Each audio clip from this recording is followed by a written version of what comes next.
Shirdi upper जिल्हाधिकारी कार्यालयावर शेतकऱ्यांनी मोर्चा काढला। शेती महामंडळाची हजारो एकर जमीन सरकारला विनामूल्य दिली, त्याच्या कोट्यवधींच्या देय रकमा द्याव्यात, तसंच कामगारांना घर बांधून देण्याचं आश्वासन पूर्ण करावं, या मागण्यांसाठी हा मोर्चा होता। दखल न घेतल्यास पुणे शेती महामंडळ कार्यालयाला घेरावाचा इशारा देण्यात आला।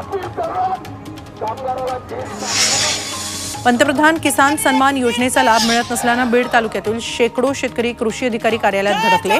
लँड सीडिंग नसणं, KYC नसणं, DBT उपलब्ध नसणं या समस्यांमुळे पंतप्रधान किसान सन्मान योजनेचा लाभ शेतकऱ्यांना मिळत नाही। त्यामुळे तात्काळ उपाययोजना करून निधी खात्यात वर्ग करण्याची मागणी शेतकऱ्यांनी केली।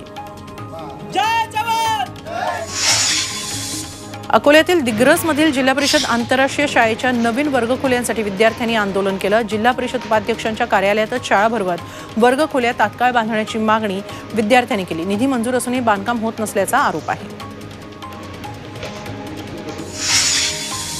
सांगलीतील शेतकऱ्यांनी जिल्हाधिकारी कार्यालयावर दुचाकी मोर्चा काढला। 802 किलोमीटरचा नागपूर गोवा शक्तीपीठ महामार्ग सांगलीतून जातोय। यात तासगाव, मिरज, कवठे महांकाळ तालुक्यातील शेकडो एकर द्राक्ष, ऊस शेती जाणार आहे।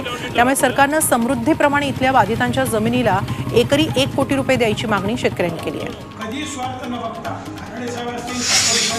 गोवा नागपूर शक्तीपीठ महामार्गाला कोल्हापुरातील शेतकऱ्यांनी तीव्र विरोध केला। यासाठी शक्तीपीठ महामार्ग विरोधी कृती समितीनं जिल्हाधिकारी कार्यालयावर विराट मोर्चा काढला। शेतकऱ्यांनीही या महामार्गाला विरोध करत जिल्हाधिकारी कार्यालयात ठिय्या मांडला। शक्तीपीठ महामार्ग रद्द करण्याची मागणी त्यांनी केली आहे।